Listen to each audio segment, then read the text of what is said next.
My next guest is meeting Boris Johnson later today. It comes in the same week that she was invited to be the first New Zealand Prime Minister to join a NATO World Leaders Summit. Jacinda Ardern is used to making history, though. Back in 2017, she became the world's youngest female head of government and made headlines for being only the second to give birth while in office. And she joins me now. It's so good to see you. Thank you so much for having me. And the great news is, from the end of this month, New Zealand is open for business. Well, we're actually already for those there. Yep, anyone in the UK, you can travel now. Great. And you can plan your trip now. Particularly, I'll put a plug in, your winter is our summer. It absolutely is. Make those plans. It absolutely is. And a beautiful, beautiful country. And anybody going from the UK who's been, I've been lucky enough to go, it's kind of like being at home. Yes. You travel all that way and then you feel at home. Yes, having been to Scotland, though, I can say summer is a little more summery in New Zealand. Yes. As much as I, of course, love places like Scotland, but no, New Zealand, I mean, I'd like to think that I can be objective. It is the most beautiful place. It's gorgeous. And what I love as well is that you can get that combination of being in cities, but then being in close proximity to nature, beaches, amazing walks, adventure tourism, and now food and wine. It's hard to have a bad meal. So. And you're meeting the Prime Minister later today. You're also meeting Prince William. I would imagine the Prince William meeting would be a wee bit more enjoyable. But you are meeting Boris Johnson to talk trade, because that's important, isn't it? Yeah, it is. And we've recently signed a free trade agreement with the UK. We're just waiting for the UK Parliament to tick all of that off. Right. And then New Zealand's goods will be able to move more easily into the country. So hopefully you'll see even more New Zealand wine on your shelves. Well, thank you for that. You're welcome. Thank you for that. Globally, you were praised for how you handled the pandemic. You know, the amount of... Sadly, every death is horrendous, but compared with the UK, it was very, very low. The take-up of the vaccine, is it not something like 93%? Yeah, you know, in the adult population, roughly 95%, yeah. That's absolutely incredible. There was, of course, inevitably criticism from people in New Zealand who, of course, wanted to get back into their country and also wanted to travel. As that now kind of things are We're back. open. Yeah. And I think that for everyone, there was no response to the pandemic that was without cost. Yeah. And it was either at an awful and horrific cost to human life, or as we predominantly felt, the cost of it being hard for people to move around. So you could come and go, but we quarantined, and because of quarantine, it was limited space. Sure. It was hard, but it was hard for everyone. For everyone, really was. but you know, we came through with much fewer hospitalisation and loss of life than most. It's always difficult, but looking back, do you think you would have done anything differently? Of course, there will always. If you look back on something and you can't think of something that you would have changed, you're probably not looking hard enough. Yeah. So absolutely, but the overall strategy, no, because I know it saved lives. Yeah. I know it did. And that's the most important thing. Absolutely. Of course it is. You're re-elected, obviously, back in October. I was interested to see there's a very high proportion of women in New Zealand in the Parliament. Is it not something like 48%? Yes, you're right. It's the highest rate we've ever had. Policy, or do you just have more women coming into politics? Well, for our party, we did. We said, look, we think that, you know, the Parliament and our party should at least take responsibility for making sure we're representative of New Zealand.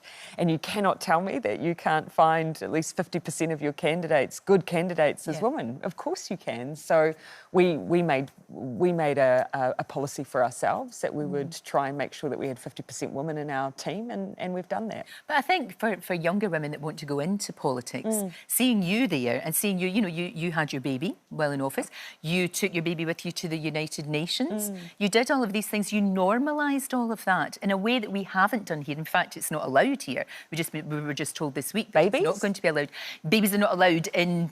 I mean, babies are allowed. Just not in Parliament. Just not in Parliament. I can only speak in New Zealand. We've gone in the completely other direction. I mean, there's a playground has been built on the foreground of Parliament, and our Speaker in New Zealand is a massive champion of making Parliament more family friendly. In fact, you'll find endless images of him holding babies in Parliament, and you can see Trevor Mallard now, and and fantastic. that's, in my That mind, is actually, the tone of the debating chamber changes when you have children there. Yeah. It We can means see your future, can't you? Yeah, it's You less... can see who you're actually doing less this for. combative. You're more mindful of what you're saying. Yeah. I think it's good. It's a good thing for our Very children. much so. How do you get that balance though when you are working? I mean, I know that you're not married yet because obviously your wedding has been postponed it so twice. many times. We'll get there. You'll get there eventually. Eventually, you will have that wedding and that party.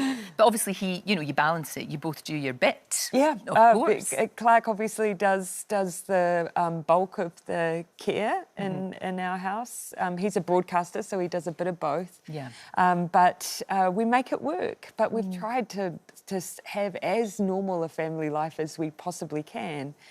But for me, you're absolutely right. We believe we can achieve what we see. So for me, it's not only important to showcase what it is to be a mother in a leadership position, but also to lead differently, to leave... I'm a big believer that you can be an empathetic person and a kind person, but still a strong person. And I think it's important to show those different approaches to leadership as well. No, absolutely, of course. I love the fact that your daughter's got her own little briefcase that she kind of... whenever she sees you, she's got a wee briefcase, so have you, because she's like, what's Mum doing? Well, I would come home every night with this big briefcase and she started getting jealous. So... she's got her own one now. I work with wonderful people and they crafted this briefcase, and one of the staffers in my office, she'll dutifully put homework in it for her every night. It's lovely. That's fantastic. Lovely. For little Neve to know that. That's every really day good. I come home, it's where's my homework? So this is good. Also, though, I have to say, maybe you should leave the baking to someone else, because I know you tried to make her a cake and it did not end well, shall we say. Well, it depends which year. See, that's not bad. That's not too bad. Can I just say, that's fantastic. I mean, she requested a ladybug. The only thing I probably fell down on was the eyes. I drew those on with a vivid, a felt pen. Oh, yes. So we can't eat but that. she tried to eat it. So that was my failed parenting. I have to say, I take my hat off to you, because I could never do anything like that. Thank you. You're multi-skilled, multi-talented. It's multi-layered under there as well. Fantastic. Thank you. But it is a balancing act that we do all the time. You know that any working mother does that. But what you've done, I think, is you are a pioneer and you have broken down barriers a lot in your country. And hopefully we're behind you, but hopefully that will happen here I appreciate that. I mean, I'm the third female Prime Minister, though, but I keep thinking in 2022, none of these things should be groundbreaking anymore. I look forward to the day when it passes without comment. Exactly. Yeah. It'll be a big deal when it's not a big deal. Exactly. It's so lovely to see you. Thank you so much for having us. Good luck with Boris Johnson. Come and see us sometime. We'd love to host you. You betcha. I'm there. Yes, and enjoy your meeting with Prime Minister, and very much enjoy your meeting with Prince William. That'd be lovely. Right, thank you.